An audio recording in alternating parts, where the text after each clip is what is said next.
Hello, welcome back to the Irons United YouTube channel. We're here for the Chelsea preview. I'm Luke, as you're probably getting bored of my face by now, but that's how things are. I'm joined by a flued up fan, Dan Goals. How you doing, Dan? Yeah, I'm all good, mate. I'm all good. Powering through for the West Ham at the end of the day. Yeah, that's dedication for you, mate. Dedication, I tell you. Good on you. Right, Saturday marks our first game back at the London Stadium after 2 away games, and one of them is probably best forgotten, but the other one was slightly more unlucky in my opinion. Just quickly, Dan, what was your take on the Man City game? Just quickly. A lot of positives can be taken from that game. I see a lot of people on Twitter having a go because we didn't win the game, but Jesus, they're like the best team in the country by a country mile as well, and to test them, nearly win as well, that's decent from us. A world-class goal won it for them. That's world-class. That ball is ridiculous, the finish is immaculate, and I just think overall good performance, defended well, can't ask for much more. I think your opinion actually mirrors mine quite a lot. I think it's one of them things where, it's always gutting not to get a result, especially when you were teased a little bit by us being 1-0 up at half time. I think that's the problem. I think because we thought we got a chance of winning it and we didn't in the end. But look, things like that happen. That's football at the end of the day. And it's going to be a tough month. And we've probably got the first of a couple of dodgy games at home coming up on Saturday against Chelsea. Now, I think everyone knows that London derbies, West Ham love them, but we haven't enjoyed the best of luck against the fellow London clubs, apart from probably Spurs last year when we beat them. But that's about it. But Chelsea are a team at the minute who, for me, they're not indestructible. And we saw on their last Premier League game against Newcastle that they conceded the first goal, and the defending was pretty shocking, to be fair. And it brings up a subject that I've been thinking for a long while, a lot of years. That basically these teams, you got to defend against them, obviously, because they're capable of doing a lot of damage. But they tend to not expect you to attack them, and they get shots when you do, and they're liable to make mistakes.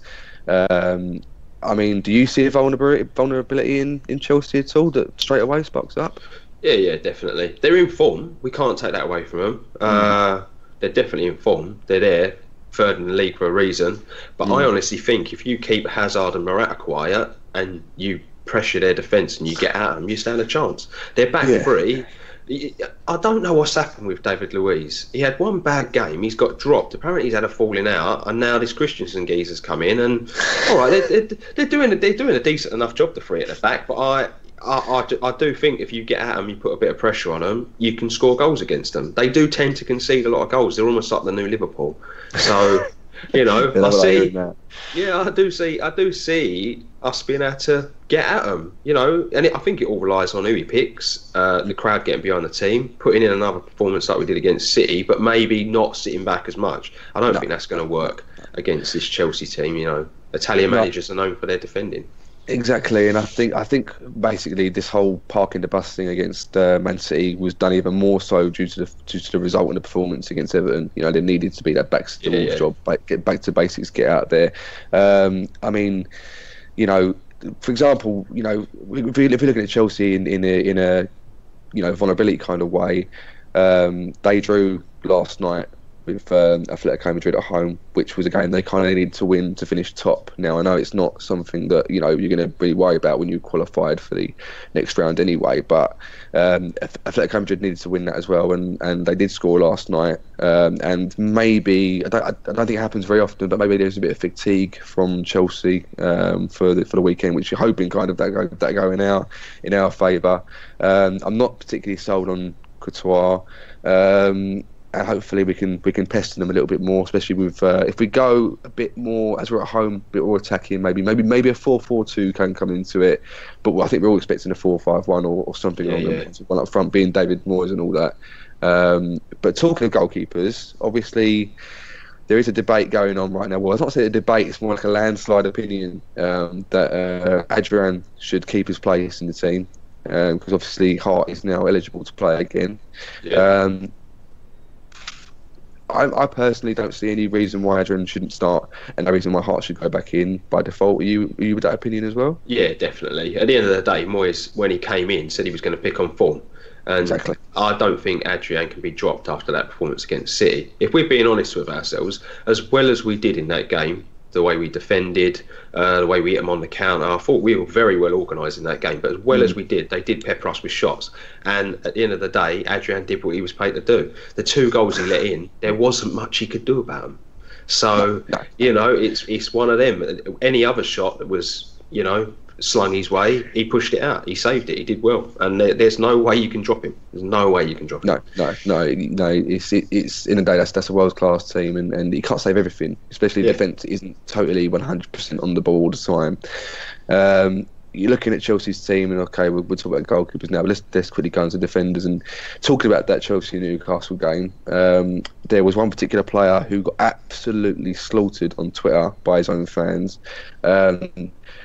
You'll know more about it than me because you have a Premier League channel yourself that you concentrate on. I watch a few highlights of other teams, but obviously I'm a West Ham concentrated, so that's what I go for. But Marcus Alonso, their left back, whatever you want to call it, it's one. I think a few particular Chelsea fans called him the worst Chelsea player ever to ever play for their team, which is a bit of a criticism. It's massive, and I think is that something that we should take advantage of? Do we need to put more wing play in? Do we need to put more faster players attacking them, or is it more long ball? What? How would you counter attack that? At the end of the day, if he's struggling, you take advantage of it. It's a weird one, though, the Alonso one. He was arguably one of their best players last season, but he's not playing that well this year. He's struggling, but they keep pushing Azpilicueta in at centre back, which is weird for me as well. He's quite short. This right here was a game tailor made for someone like Andy Carroll, and you just match him up with Azpilicueta, and you'll beat him all day. You just have him all day. But it's strange you saying that, being such a big Andy Carroll fan that you are. No. But it is. It's just one of them, isn't it? It's I'm one of them. Like, if I can see a weakness, I might not like Andy Carroll, but if you see a weakness, you got to play up to it, and I think that would have been one. The thing is, they've got options. Like I was going to say, they can push Azpilicueta out there. They've got centre backs they can bring in. It's just whether or not Conte is going to stop being stubborn and give Luiz a chance. Yeah, you mentioned at the start there Hazard and Morata. I mean, they're a deadly duo in themselves. It's all well and good saying if you stop Hazard, you got a chance. But it's stopping the geezer. It's getting something there to put in front of him to halt him. It's going to be dangerous. Would you go with? I mean, this isn't Man City away. This is Chelsea at home. So unless you're going to be just defensive, then obviously you're going to kind of probably stick with the same backline as you've got. Would you go with what's been touted around as it's at home, as we've got to go really slightly attacking more, with a 3 at the back or a 2 at the back? Because you would then keep in Rice, not Bonner. But then if you're going 3 at the back, that means possibly putting another centre back in, which we haven't really got fit with Collins and Reed out. Or do you put one of the holding midfielders as a makeshift defender? Me personally, I think if you're going to go attacking wise, you go like 4 at the back with 2 centre backs with Kouyaté or Obiang, probably Kouyaté if he's back fit. But then again, okay, that's another issue with our injuries and stuff like that. There's big question marks over a lot of players, aren't there, with their injuries and their fitnesses. You've got a few coming back and then a few coming out again and a few still injured, and it's same old West Ham with treatment table wise, which I mean, you mentioned Carroll. I mean, I think he done well to be as fit for as long as he did as he was, to be fair, this season. He done fairly good, to be fair. So what would your emphasis be with defensive minded? I don't know. Stelios kind of touched upon it in Gift of the Gab this week, and he said if we have to go defensive like this to try and grind out results, then it doesn't matter if we're home or away. Maybe that's how we need to go. At the end of the day, I'm sure you will agree that's probably the best we've seen West Ham against City, and we lost that game. But that is probably one of the better performances we've seen this season from West Ham, and it was a very defensive. And I'm in no way saying at home you can afford to sit in like that, because the fans ain't going to want to see it. They're not going to want to watch it. I was literally about to make that point as well. But but I do think if you can take some of the elements of that and then put it in, and try and use a counter-attacking style a bit more, then that could help. You know, at the end of the day, Antonio, surely he's going to play. He's got pace. Lanzini's got pace. That's basically what we need, just more pace going forward. Yeah, Antonio kind of worries me a little bit because I thought against Man City that, okay, he came against Everton and he looked rampant, he looked up for it, for what it was. But he looked dodgy, and I think he did come off with pretty, not just a niggle, I think it was a pretty bad injury that could keep him out for the next few games. It worries me about him because he does work so hard, and he's not one of these players that takes it kind of easy on the field, if you like. He's kind of a robust player. He won't just, he'll sprint rather than jog. And it doesn't matter if he has to jog, because to keep himself fit, he'll do the full mile. And there's still people now, I can see on social media, still having a go at him for that mistake against Crystal Palace, which I understand the frustration around it, but he's one player that I don't think you can criticise continuously in that match. And I think it is really hard on him compared to what he has put himself through for the team's sake since he signed with us. But moving on from that, we've got, we're talking about players who are injured and players are coming back. Hernandez is back in full training with the club. I did mention the other night.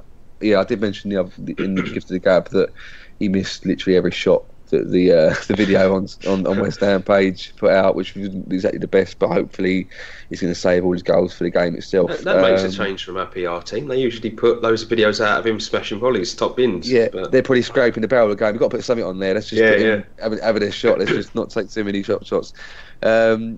So yeah, I don't. Again, for me, it's going to be kind of the same thing as Antonio. I don't really want to rush him back because. And I'm getting pretty kind of sick and tired of seeing Hernandez on the team, because it's not his fault. I'm not having to go at him for this range. Just since we signed him, I've had this problem that we signed a player who is primarily a finisher. He's a poacher. I don't want him working hard. I don't want him having to push off defenders and do the Andy Carroll job or, the Sacco job. I want him to be in the box, fox in the box, and getting it. But unfortunately, we're not in a position where we can attack because we haven't got the players to do it, we haven't got emphasis to do it, we haven't got the management to give us that ingenuity to do it. And if he was going to play, I think he'd have to come on as a sub, and if we're on top, sort of an Out-of-Itch or Masaka who can put in balls for him, just something along them lines. So for me, I would just start him as a sub at the most. I would want him nowhere near starting the game. Sacco for me starts up front. I don't know about you with that. I was going to say that. I was just going to ask you then, if Hernandez don't start, who starts for you up front? It has to be Sacco.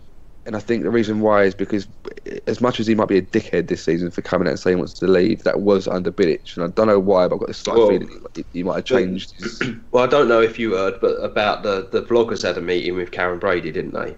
And, I tweeted X. I've read a little bit. I've watched some of the other channels, and I know that is it Nikki and Ryan from West Ham Fan TV? They were talking about that Karen Brady has already said that she knows what players are leaving in January. So more than one are leaving, which is quite interesting. She didn't say who, and then they asked about Sacco, and she said, "Yep, he still wants to go for what? But he's got his own reasons why. We can't go into it." But he wants to move on. So in January, Sacco is probably going to leave the club. So it is a dodgy one where Sacco's concerned. And I'm like you, Luke. I think he is probably our best option. But do you really want to play a player that doesn't want to be there? The thing with Sacco is, and I've been saying this for a little while, and it is, I'm going to clear this out now. This is my honest opinion. I'm not just fabricating this for the channel or whatever. I have always been a fan of Sacco as a player. There has been a part of him which is he's signed. He's a bit of a kind of a pirate in a way. He's a sport brat type where if he doesn't get his own way, he's going to throw toys at the pram. I actually, I can't believe I'm saying this, but this is how bad modern football has got for me. It's turned me to this point where I'm getting to this point. I actually respected him for coming out in that interview and saying he wanted to leave West Ham. And the reason why is because I genuinely feel that half that team want to leave West Ham, and rather than coming out and going he's leaving, put rumours about they're not putting the performances, they're not putting 100% effort in, and which is letting West Ham down. And I think in some ways, I think players like Lanzini don't actually want to be at the club anymore. They want to move on. I could be wrong, but that's the impression I get. But when Sacco's played, he hasn't shirked the tackle. He hasn't got out of there. He's gone in gung ho. And I know people are going to say, yeah, that's him putting himself in the shop window. Fair enough. But if we get goals, if we get a performance out of him until he goes, I'm all for it. I'm No, I saying agree with that. we're in a desperate situation where we need goals and we need players to step up. And the fickleness of it is, I'm sorry, I've seen it so many times, is that when he scored the winner against Swansea, he was getting booed the previous game when he come on, and he was getting booed when he got the ball and touched the ball and whatever. And players said, I don't want to ever see him in a West Ham shirt ever again. He scored the winning goal, and all the comments were saying he's got to start.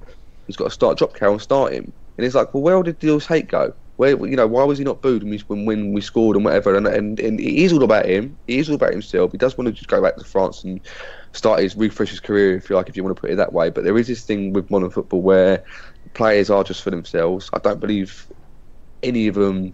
I'm saying 95% of footballers now don't go, I'm playing for this shirt. They're in the dressing room putting a shirt on and going, yeah, Liverpool shirt, Man United shirt, West Ham, whatever you want to call it. They're going, this 25 grand, 50 grand this week, They're just literally a lot of the time is they put that shirt on and they're like, well, if I'll play well for a year, then I can earn myself a move to another club. That's all it is now. And the problem is that I actually aim my frustrations not at players, I am at agents, because for me, I think most footballers are actually quite naive. Very simple-minded. Agents are vermin of the modern game, mate. They just want to get in there, play football, and go. And they're not really looking at their account. They know they've got money there, but they're not going. Oh well, okay. They're going to their agent. Where should I go next? What's the best option for me? Oh, I'll sort it out. Leave it with me, sort of thing. So they're going along a bit blindly. I am ranting a little bit. This is meant to be a preview, and I'll sort of turn it into a bit of a gift of the gab. So I do apologise. It's good to get these people. Yeah, but that was about the team. To be fair, with Sacco. Right, it's a London derby, as I've said before. We are coming off a very good performance, unlucky performance against Man City. But again, we've had this kind of before where the Leicester game was really good, and then the Everton game was terrible. So it's kind of like this. I've said this word before, and I think Anton has mentioned it a number of times. We're such a bipolar squad, and I will apologise, by the way, if anyone suffers from bipolar or knows someone who's got bipolar who's offended when we say that. But it is literally the only word we can find to describe. Don't apologise, Luke, because then bipolar people are sitting there going, West Ham. I know what that's about. But I hope you understand. Yeah, it's not offensive. But yeah, that is what it is. So we could see that performance against Man City is dropped, and we're back to square one. West Ham do this thing. I say this 1 step forward, 10 steps back. It's not 2 steps back, it's 10 steps back. Yeah. So, if we step it up, hopefully we do. Have we put the right team out, the right consensus out? I think, they were showing today with Martinez. I see it on Instagram where they were going to a local hospital and visiting local kids, which was nice to see. I'm not laughing at the fact they did that, but have you seen the photo of Sacco? I have actually. And I know we were just talking about him, but he looks like he's asleep standing up. I can't, because the funny thing is, the camera might genuinely have caught it at a bad moment. Yeah, I know, but it's just he doesn't look good, does it? He looks very, very disinterested, if that's the right word to use. And then they got another clip where the next photo is him smiling, to be fair, but it does kind of highlight, it's kind of like, he really isn't interested, is he? Which isn't very nice at the hospital, but there we go. Any points you actually want to make? I mean, I'm reading off, I'm giving these subjects out, and obviously they're talking points that we obviously all want to talk about. They're obviously going to be brought up. But have you seen anything lately that you want to bring up regarding Chelsea? What you were just saying there, I agree with the whole, we continually get teased. Leicester, good performance, and we go into Everton and get battered 4-0. There was nothing from that Everton performance we could take with any positives at all. And then they go and do that to us on Sunday. We were all sitting here giving it 5-0, 6-0, 7-0. Like, even the bookies were having banter, giving us better odds at fucking West Ham win than like a City 7-0 win. It was just ridiculous, mate. And then we go and put that shift in, and so now what West Ham have done to us again is they've given us that false hope. We're all going to sit here and go, yes, fucking 12:30 London derby on a Saturday. We'll go there, give Chelsea a game, and then no doubt we'll all be sitting here on Saturday night or whatever doing the review, and it'll be like, well, that was a shit 3-0 loss, weren't it? That's the trouble. That's the biggest problem I've got with West Ham at the moment, is the inconsistencies. I'm not going to talk about all the shit going on off the field, but all that's inconsistent. And then, on the field's inconsistent. The tactics are inconsistent. And it just feels like it just is it's filtering through, and it's just a massive system of fucking shit at the moment. And I would like to think that we could use the whole, it's a London derby against one of our rivals, early kick-off on the Saturday. We're going to get the Premier League kicked off, going to get in there, fucking get stuck in, go for it, take that Chelsea flag straight up the arse, and just fucking have a go for a change. That's what I want to see. Exactly. But because of the teasing that they've been doing to us, probably won't get that, will we? Because that's just West Ham at the moment. There was a consensus that under Bilic especially, we were doing this thing where we were getting up for the big games, and we were slightly underwhelmed for the lower games, for relegation battling sides or something along them lines. And it did kind of show, because you look at the performances and the results from that last season, the Boleyn. I don't remember really a bad result against one of the top teams, or a bad performance. I mean, it was you know, it was flawless. There was only one loss, weren't there, against like the top 6 teams or something? The funny thing was, we got the opening day against Arsenal, and we win 2-0 away, and then we come and lose at home to Leicester, and I think Bournemouth after that as well. And it was like, well, this is very typical, isn't it? Yeah. And it's you know, that is kind of, you know, where it's at the minute, where you just do not know what West Ham is going to turn up. Yeah, exactly. And hopefully, you know, we get one that at least if we lose, like any West Ham fan knows this, we don't really care about the results. We do obviously care about them, but we know in the back of our minds we're not going to get a result against X, Y, and Z. At the end of the day, if they put in a shift like they did against City again, and we lose 2-1 again, then none of us can sit here and moan. The same way after that City result. No one could sit there and be negative. I thought it was mental when I was reading stuff online, people being negative about that result. It's insane. You know, at the end of the day, we've had City, we thought we were going to get battered, we did very well. If we go into Chelsea, we do the same and we get beat, but it's a good performance again, can't moan. If you go against Arsenal and the same thing happens, yeah, it's 3 defeats, but it's 3 spirited defeats. After that, there's a run of games we could win. Stoke, Bournemouth, Newcastle, you know, they're games where you could win because they're teams that are struggling. You just got to get through this hard few fixtures and just try and be a bit more organised, try and battle, try and go for it. I'd like to think that on Saturday we will see a bit more of an attacking game though, just because it's at home, it's a London rival, and we need points. We need points. Yeah, it's whether or not, for me, it's whether or not Moyes has the balls, both in the confidence in the team and the opposition, because as much as you might think, you know, you've got a chance of scoring or taking the game to him, if he thinks, look, hold on, if we start attacking and playing well, we're going to get caught on the counter attack or something along them lines. So that defensive unit becomes part of it, that formation becomes part of it, the players that are getting back becomes part of it. I think, you know, Morata has proven that he's, you know, really dangerous in the air. I mean, the header he saw against Man United example was just class, perfection. I know it wasn't marked by anyone, but it was for a free header that far out was decent. So, you know, for me, Ogbonna never loses a header. I've never seen the guy lose a header in the air. Terrible at his feet. I've never seen a guy who looks more unassured with the ball at his feet than a lot of our players I've ever seen play for West Ham. But in the air, I don't think there's any beating him. Hopefully knocks another header in for us in the Chelsea net come the weekend. He'll be top goal scorer, wouldn't he, if he does that? That kind of must be pretty close. That's something how we have been this season. We had this top scorer.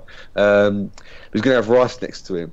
Now, Rice has kind of been the more, if you like, consistent youth player played throughout the season. He has made the odd mistake on now and then, but for me, he's an 18-year-old kid, youth player in an underperforming team. It would take a lot to be performing in that team, outperforming anyone. With the fact that Carroll's out, and you know, I would like this to be a position where we actually see Martinez play. Now, I'm not saying maybe start, but I'm saying as a sub, and whether Hernandez is fit or not, I would actually kind of maybe like to see Martinez go ahead of him in this game. And the ironic thing is that if Martinez does play in this game, he hasn't scored many goals since he actually got called up from that game. For the last game he scored, I think he played in a few where we've actually been pretty poor in the development squad. We've lost about 3-0. We especially lost the other night as well against Luton in the cup, which wasn't nice to read. But you can't win them all, and they've won enough games this year, I think, to be allowed a few losses. But I would like to see youth played a little bit more. But then you've got this thing where the other week against Everton, I had it with the team. I had it with the senior players. I just wanted to see a full youth team. I wanted to see, even if we're going to lose, you'll see a bit of emphasis, a bit of impetus, a bit of gung-ho, because for me I was like, do you know what? Even if you don't get a result, I don't want to praise you. You haven't done enough for me to praise you. I don't want to turn around and go, oh, you lost 4-0 to Everton, but you've won 1-0 against Man City. Well done. But like is normal, I did. I turned around and went, oh, well done, lads, well done, you've done brilliantly. There was no real youth involved apart from Rice, but yeah. As much as I'd like to see Martinez play, I don't think he'll throw him in against Chelsea. No, I think if we at any point get to see Martinez play for the first team, it's going to be against someone like Newcastle or Bournemouth or a Stoke, who we've got coming up, because their teams are struggling as well. But I don't think we'll see him against Chelsea. You've just touched upon the fact that you'd like to see him in front of Antonio. I totally agree with that. Antonio's not a striker. He's a makeshift false nine if he needs to be. But in this game, if Antonio plays, where he is going to be most valuable is one-on-one against Alonso, who is going to get murdered for pace. Reason why I say Antonio, because he was basically a makeshift forward last time, and I don't think I'd be very, very surprised if he starts there again, especially at home. But I think, one player I do want to pick up on. Pick up on is the right word there. Is Arnautovic. Now Arnautovic, since he joined the club, previous to Moyes coming in, was more or less useless. I think a lot of fans were regretting the fact that we bought him, spent so much on him, which actually 26 million or 28 million, whatever it was, isn't actually that much in football these days. That's pretty standard for a Premier League footballer. And now, since Moyes has come in, I don't care what anyone says, and I'll argue with anyone to the death about this. Not arguing people, but I will do. He has been the hardest worker in the team since he come in. Against Leicester, I lost count of the amount of times he tried to get back and tackle Leicester players. Even against Watford, he missed a very open chance, but he was still, for me, one of the hardest workers. The only criticism of him is that I think I totally agree with you on that. He's working a lot harder than he was under Bilic, and I think we're starting to see elements of the Arnautovic we want to see. His only criticism at the moment is I think he's trying too hard. Yeah, I think what he's done, I think he's a combination of things. I think he's taken the criticism from fans. I think he's seen that, and I think he's probably been told by Moyes, saying, "Listen, hang on, you've got to really work hard now." Plus, with the backroom stuff, the Psycho ain't going to take no, like, I'm saying that, but they were shit against Everton, so I can't really say he didn't take no shit. But for example, when he come against Man City, when he almost set up Seko, he's done the back flick over the defender's head. Brushed past him like it's nothing, got a perfect ball in, and if Seko takes a touch and hits it, he probably scores. But he's taken it first time, it didn't go in. But for me, Arnautovic on the right wing, so getting past that, Masuaku's getting a lot of plaudits finally. I'm a massive fan of Masuaku. He's not the full package yet, especially in that left wing position. I think that suits him a lot better.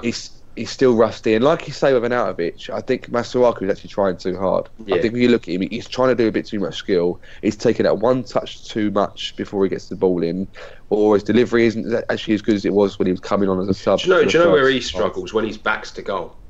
When he's facing our goalkeeper and he's backs to goal, that's when he struggles, because he's almost as if he's not aware of his surroundings. But that's going to happen if you've played left back and now you want to play as a winger.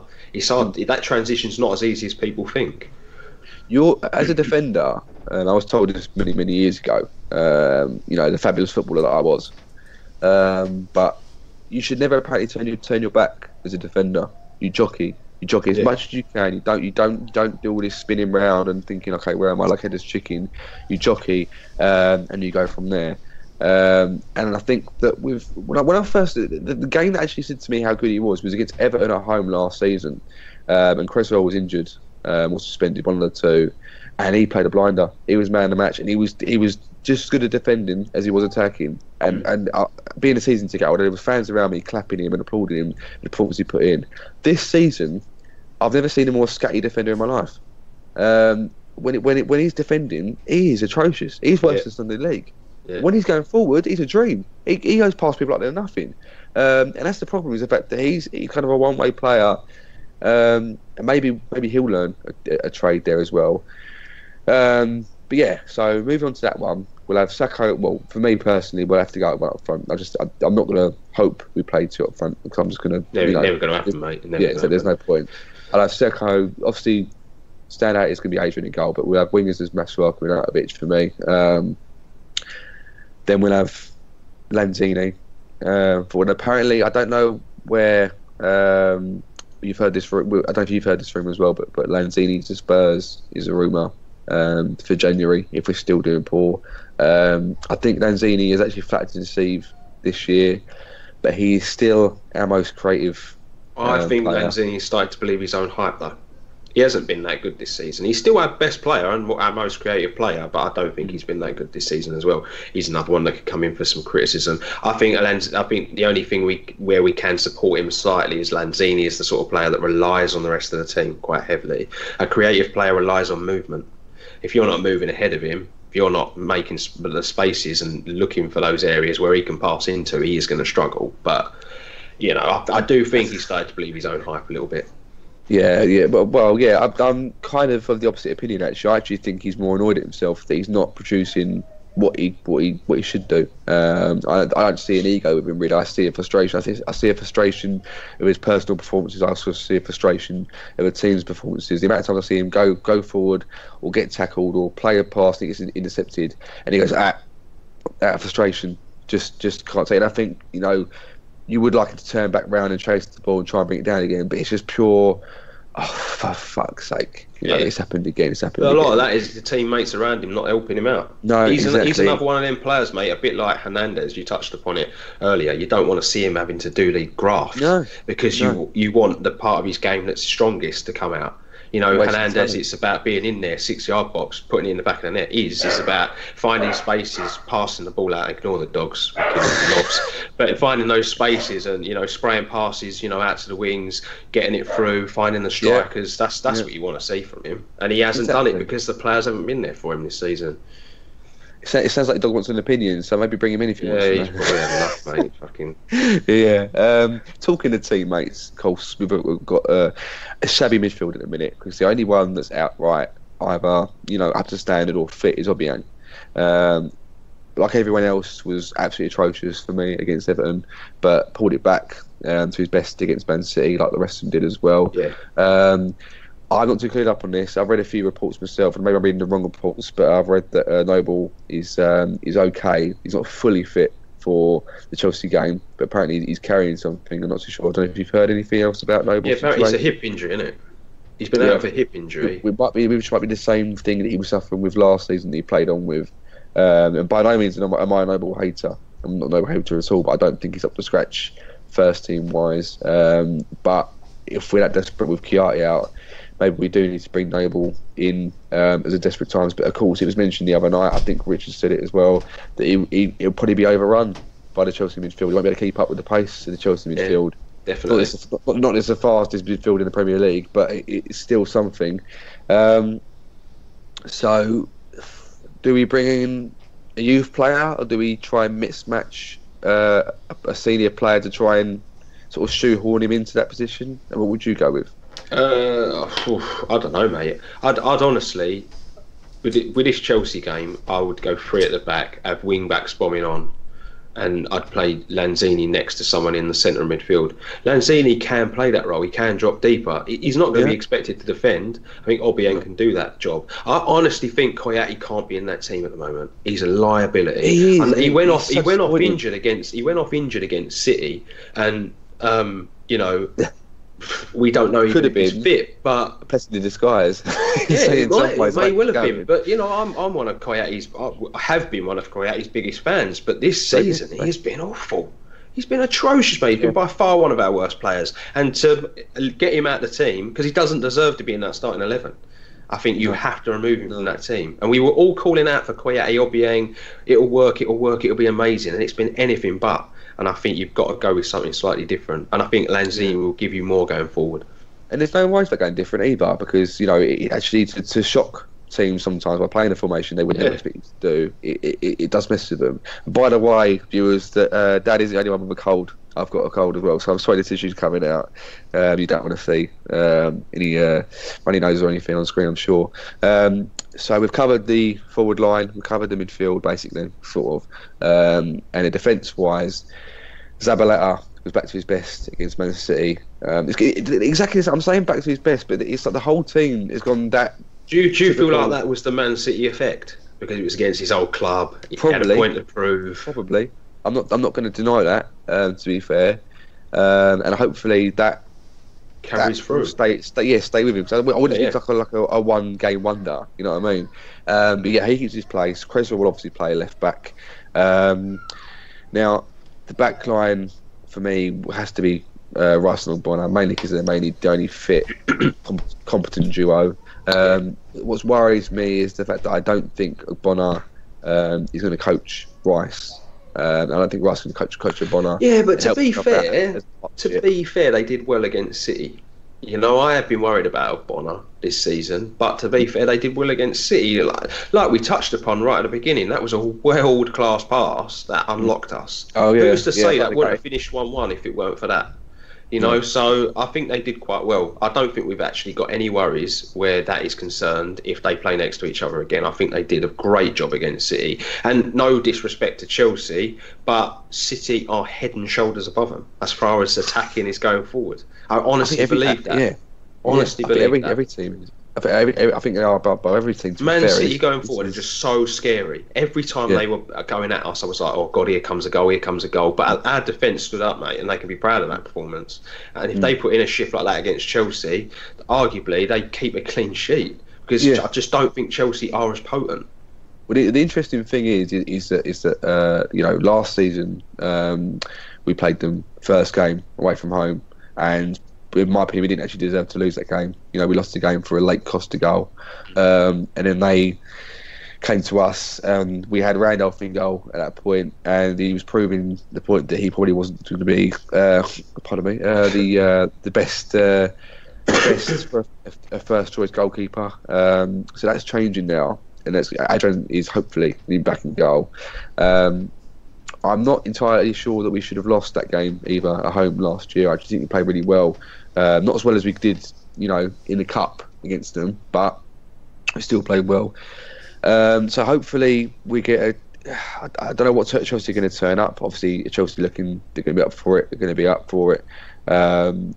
Watching the game against Atletico Madrid last night, I thought players like Willian actually wasn't at all with it. He skied a really, really good chance, and he genuinely was passing balls astray. So maybe that's something we have to counter attack with their wing play. But I don't look at Chelsea. I watched Chelsea against Newcastle. I don't think Chelsea were amazing. And like I said, if you take these top teams, they don't like it. And hopefully we do better at that as well. The difference with that as well, Luke, is they were at the Bridge and they're a different team at home. You know, and if we made the noise that we made against Leicester, who's to say we don't get behind the team? And you know, it comes good, mate. Hopefully it'll go that way as well. Right, okay. Well, we're gonna move on from that one. We're going to come now to school predictions because I haven't got a flipping clue what I'm going to go for. Everyone's favourite part. Considering, it's not Anton's, believe me. Anton likes something else that I hate. Yeah. Okay, as I'm the host, I think I should take the bullet first and I'll go first. I haven't got a clue. How polite of you. I know. I do like to be polite at times, you know. I'm actually going to go for a 2-1. I think we've got this 2-1 to us. I'm going to be positive and go for it. Reason why is because for the last, I think, few games against them, I've had about 3 or 4 games. It's either been 2-1 or 2-2 or something along them lines. And we're at home. We need to win. I'm not too sure how good Courtois will be on his game. I'm not thrown on that. I'm not sold on that keeper at all. To be fair, I don't know why, but something about him that seems a bit dodgy. And I'm saying this, Adrian can be just as dodgy on his day, but. Hopefully he keeps up his form. But I'm going to go for 2-1. I think part of me really, really wants to put a 5 on a Bonnet to score first. Because every time I don't think he's going to, he does. And every time I think he's going to, he doesn't. So, you know, it's a goal. And if he starts up front, I can see Sacco scoring. If Sacco goes up front, I can see him scoring. Don't know when, but I think he will do. So I've talked a lot about my predictions. So what's yours, Dan? I am going to go. I'm not as positive, but I'm going to go for 1-1. I think if we perform the same way we performed against City, I don't think Chelsea get a second goal like City do. I've already touched upon it, that I don't think Chelsea are as dangerous in front of goal as City. I think that there's weaknesses at the back that can be exploited. We played a right team, we can nick a goal. It'd be nice to see if the fans can get behind the team as well, because I honestly think that really pushed us on against Leicester, and it could do wonders in a London derby. And I'm definitely going to go for 1-1. I'm positive enough to think that we can get a point from this one. Some may think I'm stupid. Yeah. No, not stupid, but I can see that as well. Just. He didn't like that prediction. The dogs don't like that. I think maybe I need to change it and go with like a 2-1 win or something. But just to stay safe, yeah. But you pushed on the fans there. We'll just make this quick point about the fans. The atmosphere at the Leicester game was absolutely unreal. I had goosebumps and chills, all the rest of it. It was absolutely fantastic. But I don't think they purely done that based on the performance of the team. Because I don't think the team were playing that well against Leicester for that to come out. I think it was a combination of. I watched that game and I lost count of the amount of times where the fans were goading the team to go forward. And I think after a while, there was a bit of back and forth as well between the Leicester fans, the away fans, and the Bobby Moore lower behind our goal. And it kicked it off, it sparked it off. And I think the fans anyway just got bored of trying to goad the team on. And we go, we're not going to goad you anymore, we're just going to sing. We're going to sing our songs, we're going to sing as loud as we can. And then luckily that woke the players up, and it woke them saying, no, we are here, we've got a team behind us, let's stop. If it works, then we've got to do it again. Yeah, but in my opinion, the team, and I'm being a bit selfish, the team has to give the fans something to cheer about as well. Yeah, it does. So hopefully they do. Now, this is the time. We're coming to the end of this now, because we've rambled on for far too long. Yeah, I'm also thinking of your health, mate. I don't want you keening over or on screen while we're recording. So, mate, look, if you make me talk about West Ham for 30 seconds, I'm going to fake my death. This is what I say, because that's Anton's thing. It is. I'm hosting this tonight, and I don't like it. I hate it. Right, and I say all my stuff because I always talk too long as well. Apparently, I say my stuff during not right at the end for 30 seconds. You can't fit my opinion in 30 seconds. I've got too much to say. Right, it's not happening. So unless you really, really, really want to, Dan, I'm going to end this now. I'm going to end this preview now. Let's end it there. Yeah. All I want to say is, come on, you irons, give me a fucking win against that Chelsea muggy team. We're going to end now. Thank you for subscribing. We're going to let Dan get back to his lemon sip, and hope he has an early night and a nice night. And he's fighting fit for the review or whatever video he's doing next. Same here. Thank you very much for watching. Please get your comments in. We do read them. We do love to read what you're saying and the feedback. Even if it's bad, if we've been shocking, if I've been a bad host or whatever, please get in. I don't mind. Yeah, get in the comment section below that Luke's talked too much tonight. Yeah, slag me off, do whatever you got. Just get the comments in, and we love it. We love to hear the feedback. Thank you very much. Thank you very much for watching. Hopefully, we get a good result against Chelsea, and next preview will obviously be against Arsenal. So, thank you very much for watching. Subscribe to Irons United. Get your comments in. Love it. Up the Irons.